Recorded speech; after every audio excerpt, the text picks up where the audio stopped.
హే bro, ఏంటి bro? Money గురించి తెలుసుకోవడానికి ఏమైనా బుక్స్ ఉంటే సజెస్ట్ చేయొచ్చు కదా? చదువుతావా మరి? చదువుతాను బ్రో. సరే అయితే 3 డిఫరెంట్ టైప్స్ ఆఫ్ బుక్స్ చెప్తాను. ఫస్ట్ అయితే ఈ వీడియో సేవ్ చేసుకో, మర్చిపోకుండా ఉంటావు. అలాగే మీ ఫ్రెండ్స్‌కి కూడా షేర్ చెయి. సో, ఈ 3 డిఫరెంట్ బుక్స్ కూడా నువ్వు మనీ గురించి తీసుకునే డెసిషన్స్‌ని చాలా ఇంపాక్ట్ చేస్తాయి. ఫస్ట్ బుక్ వచ్చేసి 'సైకాలజీ ఆఫ్ మనీ'. ఈ బుక్ వచ్చేసి నీ ఎమోషన్స్ అలాగే ఎక్స్టర్నల్ ఫ్యాక్టర్స్ నువ్వు తీసుకునే మనీ రిలేటెడ్ డెసిషన్స్‌ని ఎలా ఇంపాక్ట్ చేస్తాయి అనేది స్టోరీస్ వైస్ చెప్తుంది. సెకండ్‌ది వచ్చేసి 'think and grow rich'.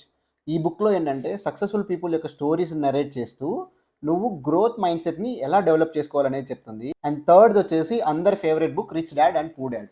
So 'rich dad poor డాడ్'లో 2 డిఫరెంట్ పీపుల్ యొక్క స్టోరీస్ని చెప్తుంది. సో 2 ఫాదర్స్, ఒకరు పూర్గా ఎలా ఉండిపోయారు, ఒకరు రిచ్ ఎలా అయ్యారు అనేది ఈ బుక్లో చాలా డీటెయిల్గా ఎక్స్ప్లెయిన్ చేస్తారు. సరే కానీ ఫస్ట్ ఫిన్ట్రాక్ ఇండియా సబ్స్క్రైబ్ చేసి ఫాలో కొట్టి అలాగే అందరికీ షేర్ చేయి. బ్రో ఆల్రెడీ సబ్స్క్రైబ్ చేసి మా ఫ్రెండ్స్ కూడా పంపించాను బ్రో. నీకు తెలుసుగా, to be in track follow ఫిన్ట్రాక్.